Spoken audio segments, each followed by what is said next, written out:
Sorry. Have we met? Forgive me.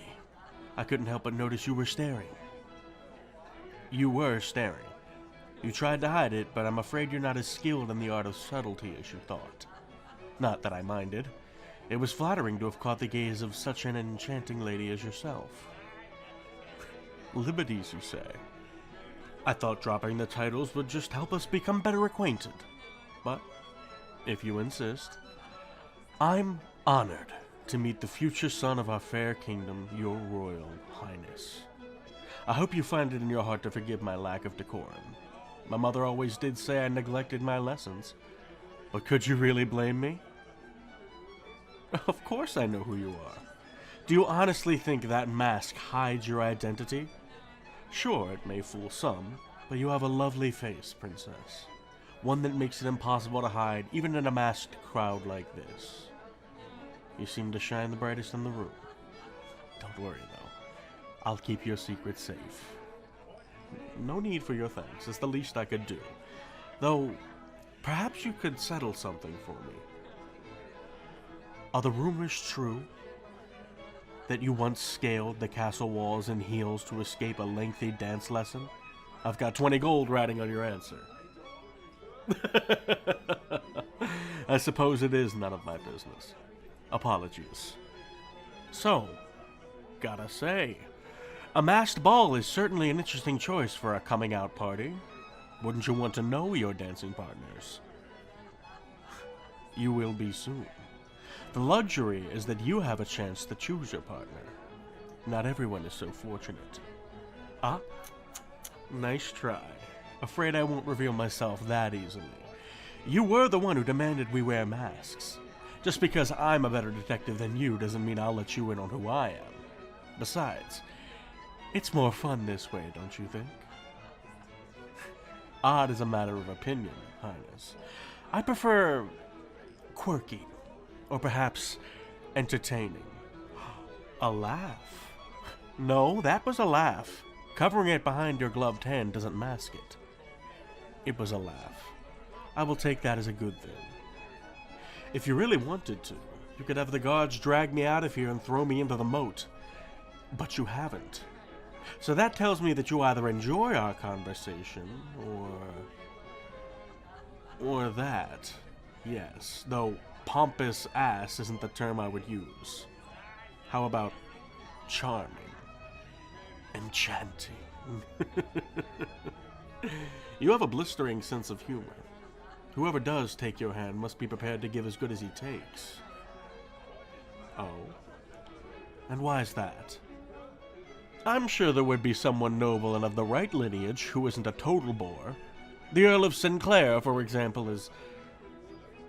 well, yes, but they did end up fishing him out of the lake, so there's that.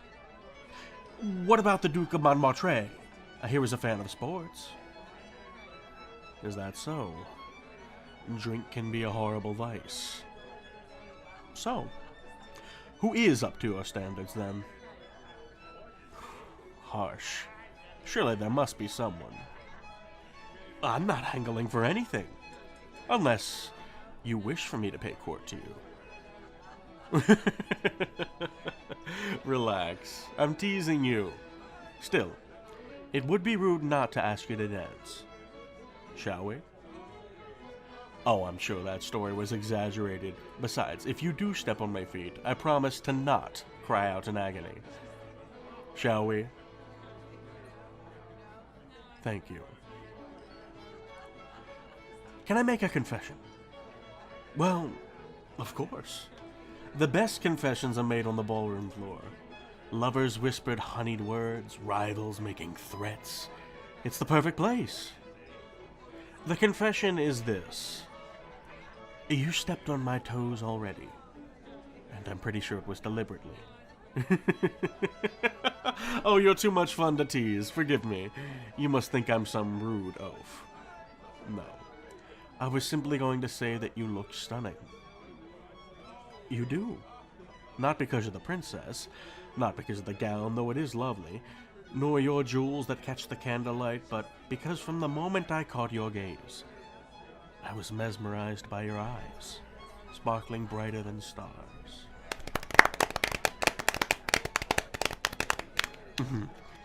It would appear we've attracted the attention of some other partygoers. Shall we move away from this? No, that's not my intention. If I wanted to seduce you, I'd have taken you out to the gardens and stolen some kisses under the light of the full moon. I simply wished for you to know. Because I've seen how you look at court. So much duty burdening you, and now this.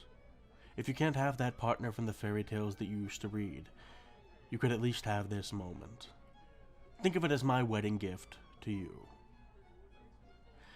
That would spoil the moment, I'm afraid. Who I am, how I know you, it doesn't matter. I'm just some charming stranger who wished you away for one magical night. Or maybe I'm an annoying fool who thought he knew what the crown princess needed. You can decide. But I couldn't just watch you walk down the aisle with that expression. No name, I'm afraid. I know, it's not fair of me. I know who you are, but trust me, this is for the best. And if you'll forgive me, the magic is about to run out. Almost midnight. I've already stayed far too long. You could, but you won't. Because ordering me to reveal who I am won't change what has happened tonight. Cruel? Perhaps. But forgive me. Maybe I wanted that fairy tale moment too. All I know is that I was enchanted to meet you, Highness. Best wishes. Always.